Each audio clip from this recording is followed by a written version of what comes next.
ఎందుకో అలా పెళ్లి కార్డులు చూస్తుంటే డౌట్ వచ్చింది. అందులో ఎవ్వరూ అడగని ప్రశ్న, ఖచ్చితంగా అడగాల్సిన ప్రశ్న ఉంది. అది భోజనాల గురించి కాదు. అదేంటంటే వెంకటేశ్వర స్వామికి ఇద్దరు దేవేర్లు కదా, కానీ పెళ్లి కార్డుల్లో పద్మావతి అమ్మవారు ఒక్కలే ఉంటారేంటి? మరి లక్ష్మీదేవి ఎందుకు ఉండరు అని నా సందేహం. అప్పుడే మన పురాణాల్లో చెప్పిన మాట గుర్తొచ్చింది. అదేమిటంటే పద్మావతి దేవి లక్ష్మీదేవి యొక్క అంశతో పుట్టిన అవతారం. అంటే పాత్రలు వేరే, కానీ శక్తి మాత్రం ఒకటే.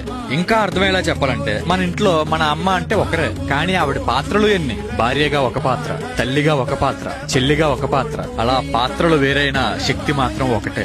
అందుకే మన సాంప్రదాయంలో ఒక వరుడు ఒక వధువుని, వెంకటేశ్వర స్వామిని, అతని కోసమే పద్మావతిగా అవతరించిన లక్ష్మీదేవిని ఒక ఆదర్శంగా, పెళ్లి చేసుకునే వారికి ఆశీర్వాదంగా మన పెళ్లి పత్రికలపై మన సాంప్రదాయంగా ముద్రిస్తారు.